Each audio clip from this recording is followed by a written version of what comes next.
Everybody, and welcome to Robin's House.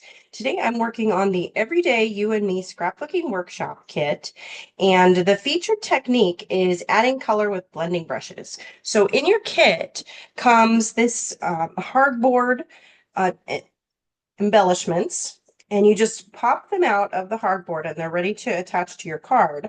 But in this workshop, they actually want us to change the color of the hardboard images. And so you do that with ink. They recommend pecan pie. I don't have pecan pie yet, so I'm using acorn. But you just rub your blending brush on your ink pad and then rub it on your shape.